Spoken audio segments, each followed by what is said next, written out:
through that.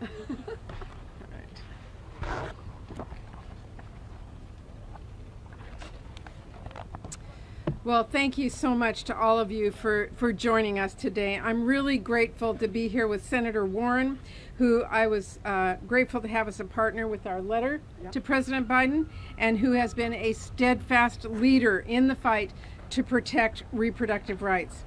I'm going to cut right to the chase. We are on the cusp of a catastrophic ruling from the Supreme Court that is likely to overturn Roe v. Wade.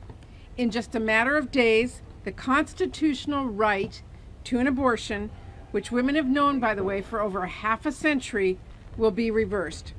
My daughter and women in every corner of this country will have fewer rights than I did. It is outrageous and it is enraging.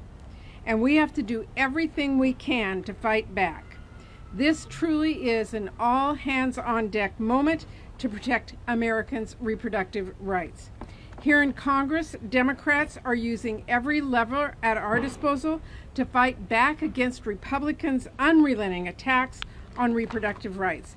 But the fact is, we need an all-of-government plan to protect reproductive rights. We need the Biden administration to step up to the plate and do everything it possibly can to protect the right to abortion.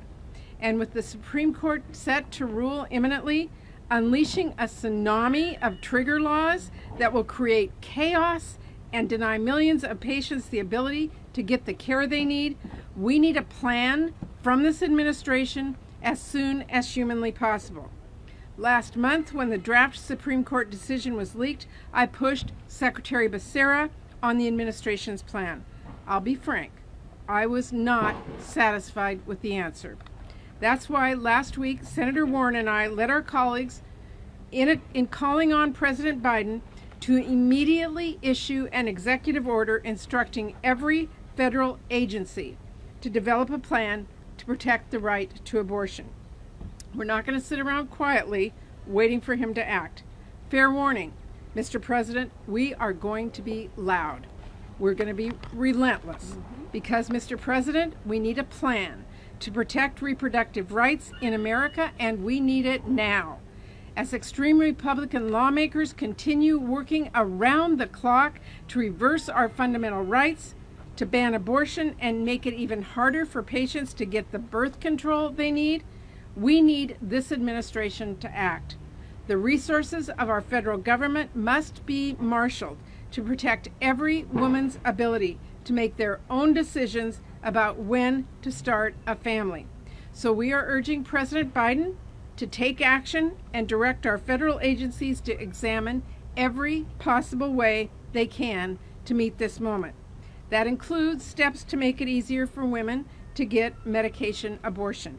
It includes helping patients in need of abortion care get that care, including by looking into providing travel vouchers or child care for those who will be forced to travel hundreds of miles to get the abortion care they need.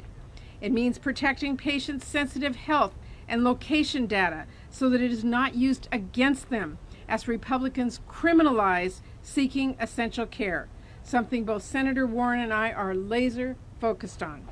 It means finally enforcing the ACA birth control coverage protections, something I have been pushing the administration on for months, because right now insurers are still forcing women to jump through hoops and pay extra to get birth control.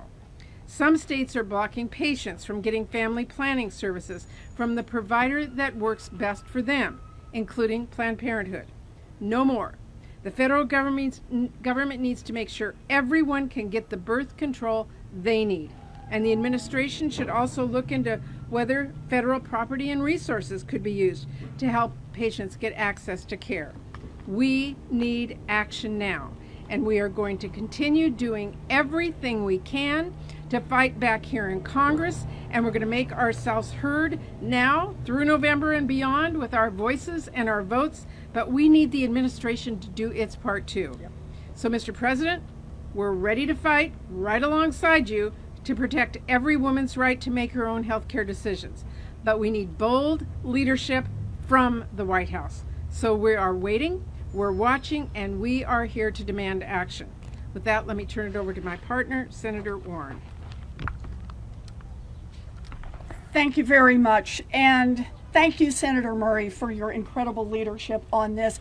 You have been there for millions of women all across this country long before we saw the threat from the Supreme Court, and now you are leading the charge, and I am grateful to be your partner in this. Look, this is personal for me. I grew up in an America where abortion was illegal and women died because they couldn't get access to the care that they needed. Now, far-right conservatives are trying to send us back to that world. We face an extremist Supreme Court that is trying to overrule Roe, and we face politicians who are ready to swoop in and take advantage the moment the Supreme Court acts. So far this year, they have introduced more than 550 abortion restrictions in 40 states. And Mitch McConnell and the Republicans in Washington have made clear where we're headed next. They have said quite openly that if they can seize control of government, then they will ban abortions all across this country. Let us be clear. The American people oppose this extremist agenda. 2/3 of Americans support keeping Roe as the law of America. 3/4 oppose making doctors face criminal charges for providing abortion services.